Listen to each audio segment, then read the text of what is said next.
berdoa yang tentunya akan dipimpin oleh salah satu teman kalian. Muhammad Tigar selaku ketua kelas silahkan maju ke depan pimpin doa.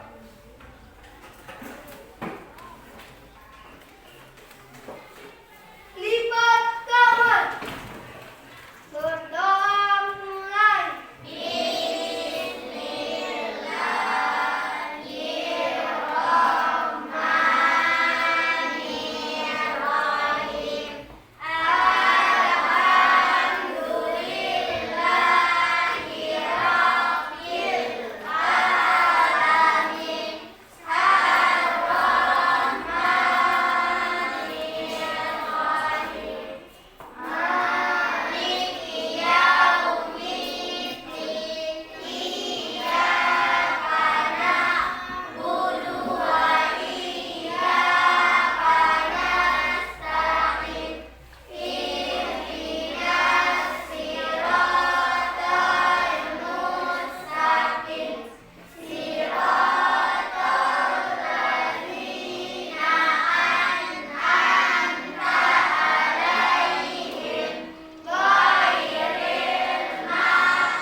Baik, terima kasih Muhammad Tigar.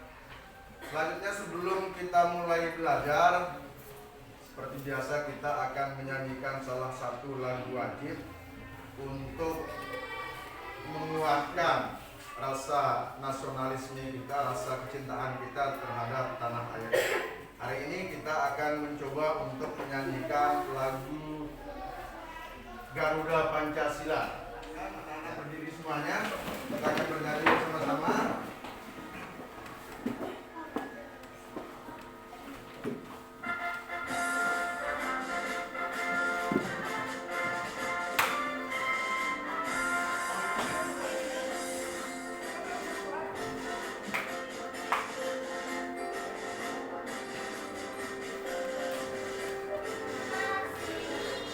Sedia berkorban untukmu pada siang sang negara, rakyat adil makmur sentosa. Oke, baiklah anak-anak. Ada satu lagi. Sebelum kita mulai belajar, Pak Guru ingin mempraktikkan satu buah teknik, di mana teknik ini adalah salah satu cara untuk merelaksasikan pikiran supaya otak lebih rileks, supaya pikiran lebih segar, dan supaya lebih fokus terhadap apa yang akan kita kerjakan. Nah, ini Pak Guru coba untuk terapkan hari ini yang diistilahkan dengan nama stop. Sekarang kita akan mencoba teknik stop ini. Mohon anak-anak dengarkan apa yang Pak Guru instruksikan dan diikuti. Siap? Ya, good. Nah, sekarang silahkan berhenti dari semua kegiatan. Hentikan seluruh kegiatan.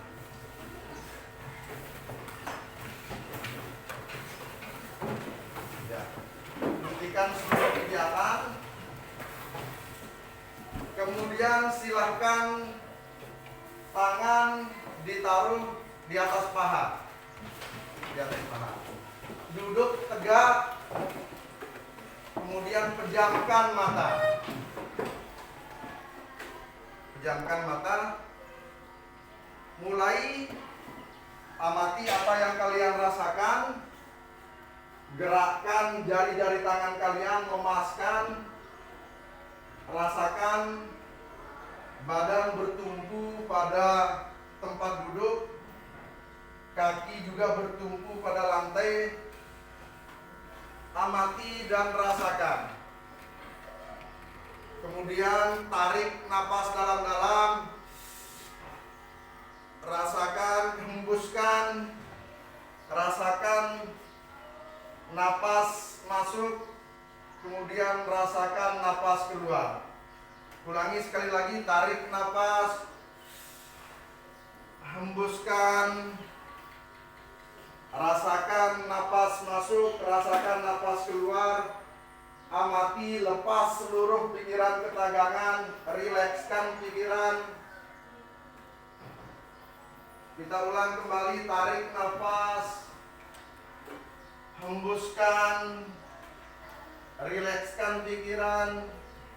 Amati apa yang kalian rasakan. Sekarang matanya dibuka. Ya, buka mata. Kemudian lepaskan, legakan. Apa yang kalian rasakan? Ya, itu adalah teknik stop untuk melepaskan seluruh ketegangan-ketegangan, stres yang ada di dalam otak kita supaya kita lebih fokus mengikuti kegiatan selanjutnya atau melaksanakan tugas yang diberikan untuk selanjutnya. Baiklah anak-anak, sekarang kita lanjut pembelajaran kita hari ini, yaitu kita masuk pada tema 2, subtema 2 pembelajaran 1. Ya, silahkan dibuka bukunya di halaman 44.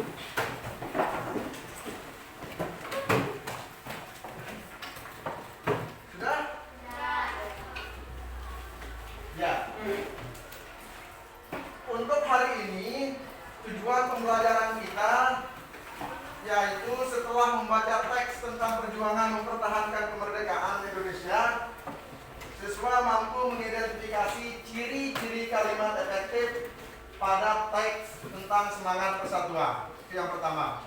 Kita bisa mengidentifikasi ciri-ciri kalimat efektif. Kemudian yang kedua, setelah menyimak video, membaca teks dan berdiskusi, siswa mampu menuliskan peristiwa penting tentang semangat persatuan dan kesatuan.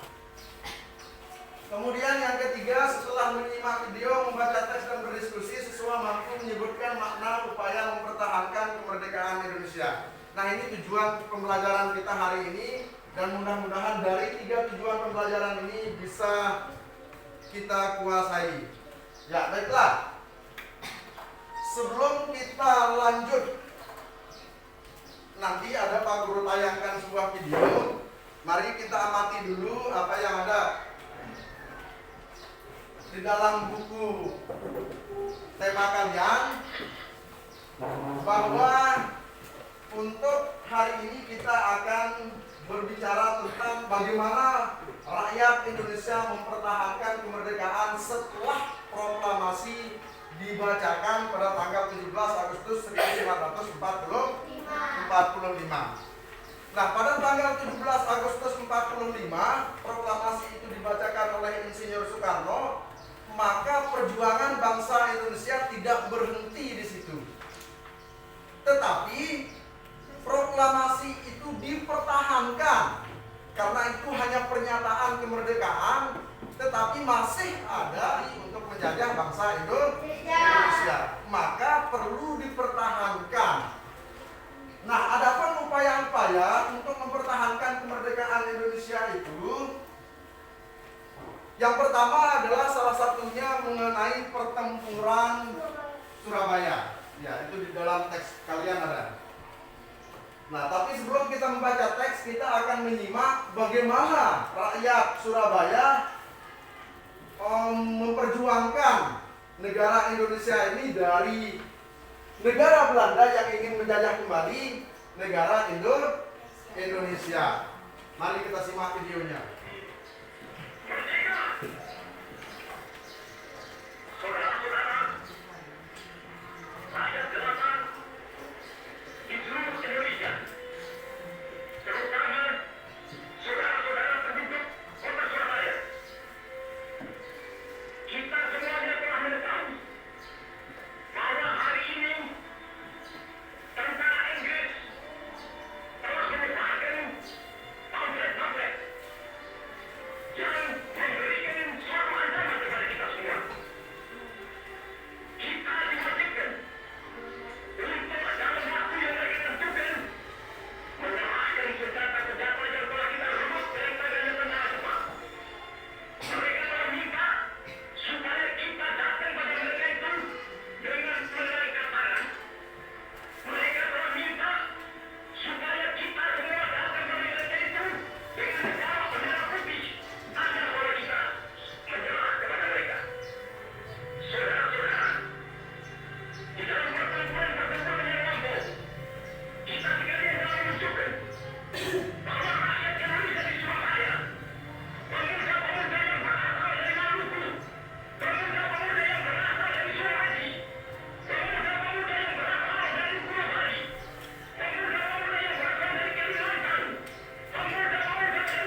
bisa memberikan tanggapan apa yang bisa kalian ambil dari video tersebut, apa yang bisa kalian tanggapi. Muhammad Tegar, silakan. Itu tadi adalah pidato Bung Tomo yang disampaikan melalui siaran radio untuk membangkitkan rakyat Indonesia menghadapi tentara Inggris yang memerintahkan rakyat Surabaya untuk menyerahkan persenjataannya. Jadi Bung Tomo ini membangkitkan semangat rakyat melalui pidatonya yang sangat membakar jiwa rakyat Surabaya itu dengan dua kata saja, merdeka atau mati. Ya, seperti yang Pak Guru jelaskan tadi bahwa beliau itu menjelaskan bagaimana semangat dan upaya rakyat Surabaya dalam mempertahankan kemerdekaan. Jadi walaupun proklamasi sudah dibacakan pada tanggal 17 Agustus 1945 oleh Insinyur Soekarno, tetapi pada saat itu masih kita belum dikatakan merdeka karena keinginan tentara Belanda untuk menjajah kembali bangsa Indonesia. Jadi setelah proklamasi itu dibacakan, bangsa Belanda ini datang kembali ke Indonesia, bahkan bekerja sama dengan tentara Inggris yang dinamakan dengan tentara Sekutu untuk menjajah kembali bangsa Indonesia. Pada tanggal 10 November tadi 1945 dijadikan sebagai hari pahlawan karena pada saat itu rakyat Inggris menggempur habis-habisan kota Surabaya. Di berbagai daerah juga begitu. Upaya-upaya yang dilakukan rakyat Indonesia untuk mempertahankan kemerdekaan itu luar biasa. Bandung Lautan Api. Jadi semua daerah berjuang untuk mempertahankan kemerdekaan walaupun telah dibacakan proklamasi. Nah, sekarang kita akan mencoba untuk mengidentifikasi beberapa kalimat efektif melalui teks bacaan yang berjudul Pertempuran Surabaya. Ya, di dalam bukunya ada teks bacaan yang berjudul Pertempuran Surabaya. Namun, ya, di halaman 44 Pertempuran Surabaya sudah ini teksnya. Nah, dari teks ini nanti kita akan mengidentifikasi beberapa kalimat melalui peta pikiran yang akan kita isi. Namun sebelum kita isi, Pak Guru akan membagikan nanti ke dalam beberapa kelompok berdasarkan kesiapan belajar yang sudah Pak Guru petakan. Nanti kelompoknya Pak Guru bagi, kemudian kita akan mencoba untuk menyelesaikan peta pikiran, kemudian membuat tulisan dari peta pikiran yang sudah kita buat. Tapi sebelum itu, Pak Guru akan jelaskan kembali, Pak Guru akan jelaskan dulu apa saja ciri-ciri dari kalimat efektif. Perhatikan tampak pada layar. Sebelum kita masuk pada ciri-ciri kalimat efektif, tentunya kita tahu dulu apa sih yang dimaksud atau pengertian dari kalimat efektif tersebut. Ya, kalimat efektif adalah kalimat yang mengandung gagasan pembicara atau penulis yang terdiri dari kata-kata yang mempunyai unsur SPOK. Ada yang tahu apa itu SPOK? SPOK itu singkatan. Kepanjangannya S itu apa? Ada yang tahu? Ya. SPOK, S itu adalah subjek, P-nya itu predikat, kemudian O-nya itu objek, dan K-nya itu keterangan. Kalimat dikatakan efektif apabila mengandung 4 unsur ini. Yang pertama ada subjeknya, ada pelakunya, kemudian ada predikat, biasanya kata kerja yang menandakan perlakuan dari subjek. Kemudian objek, ada sasaran. Nah, kemudian ada keterangan. Keterangannya ini nanti kalian pelajari di SMP, ada keterangan waktu, tempat, dan lain-lain.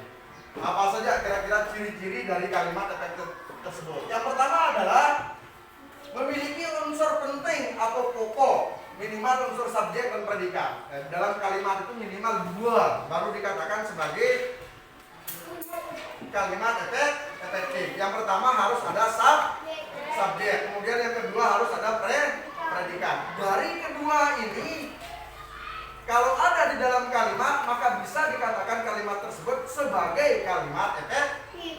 Bisa. Oke, itu yang pertama. Kemudian ciri yang kedua menggunakan struktur bahasa yang tepat. Artinya penulisannya itu harus tepat. Ya. Kemudian yang ketiga memenuhi kaidah ejaan yang berlaku sesuai dengan KBBI, Kamus Besar Bahasa Indonesia. Susunan per hurufnya. Kemudian yang terakhir menggunakan pilihan kata diksi yang tepat dan sesuai kebutuhan. Sesuai kebutuhan, tidak berlebih-lebihan maksudnya. Kadang-kadang kita sering menggunakan kalimat yang berlebihan. Pemborosan kata, misal siswa SDN 4, semua siswa SDN 4 dari kelas 1 sampai kelas 6 silahkan berkumpul di lapangan. Itu efektif apa enggak? Itu efektif apa enggak? Tidak efektif. Kenapa tidak efektif? Dia berlebihan. Yang pertama adalah semua siswa dari kelas 1 sampai kelas 6. 1 sampai kelas 6-nya itu sudah merujuk pada semua siswa. Tidak perlu disebutkan lagi 1 sampai kelas 6. Semua siswa SDN 4 berkumpul di lapangan, selesai. Karena semua siswa itu sudah merujuk dari kelas 1 sampai kelas 6. Tidak perlu disebutkan 1 sampai 6-nya. Nah, itu namanya penggunaan kalimat efektif, tidak memboroskan kata. Kemudian Pak Guru ingin membagi kalian menjadi 3 kelompok berdasarkan kesiapan belajar. Ya, ini Pak Guru bagikan dulu anunya, Pak Guru. Ini Pak Guru sudah siapkan tugas dari masing-masing kelompok. Pak Guru akan bagi menjadi 3 buah kelompok berdasarkan pemetaan yang sudah Pak Guru petakan. Sebentar, sebelum kita bagi, di dalam LKPM ini, yang dulu namanya lembar kerja, terus sekarang LKPM namanya lembar kegiatan pembelajaran murid. Ya, Pak Guru sudah petakan, Pak Guru sudah buatkan menjadi 3 kelompok. Kelompok yang pertama, Pak Guru minta dari sebelah sini. Kemudian kelompok yang kedua dibantu di meja yang keduanya ini, kemudian kelompok yang terakhir di sebelah sini. Ya, hasilnya tugas pertama yaitu membuat pertempuran, membuat peta pikiran untuk mengumpulkan informasi penting dengan menggunakan kata tanya apa, mengapa, siapa, bagaimana, kapan, dan di mana berdasarkan teks yang berjudul Pertempuran Surabaya. Syaratnya harus menggunakan kalimat efektif. Itu tugas yang pertama. Sudah dengar. Yang kedua, setelah peta pikiran terbuat, maka kalian akan menggunakan kata-kata tersebut atau kalimat tersebut, menuangkannya dalam bentuk sebuah tulisan. Kalian rangkum lagi menjadi sebuah tulisan setelah peta pikirannya terbentuk, termuat. Iya, digabungkan sehingga menjadi sebuah tulisan. Itu yang kedua. Tetapi ingat, harus menggunakan kalimat efektif. Yang ketiga, kalian akan baca kembali pertempuran tersebut, kemudian menjawab pertanyaan makna. Apa makna yang dapat kamu petik dari upaya mempertahankan kemerdekaan dalam pertempuran Surabaya itu? Jadi maknanya itu kalian tulis pada soal yang ketiga. Oke, good. Ada namanya tulis 9 orang.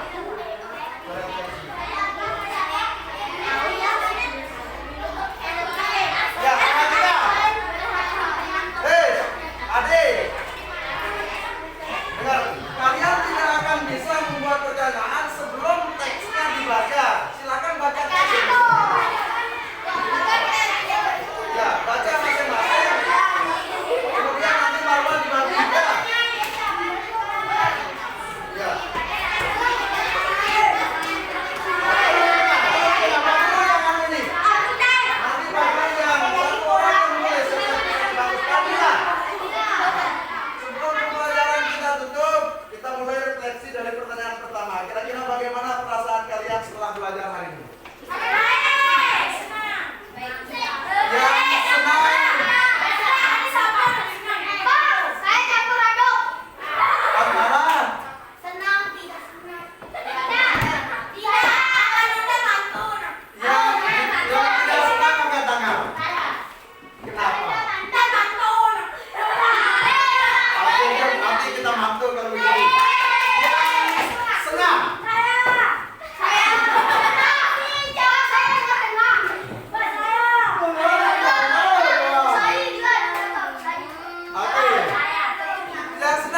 memahami? Membaca buku.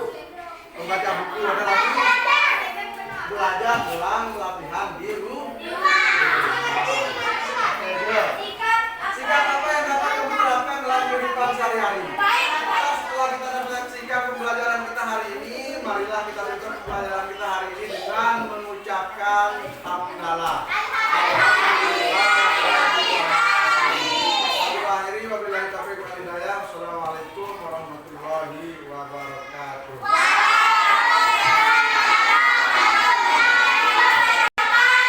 Saatnya kita bergembira.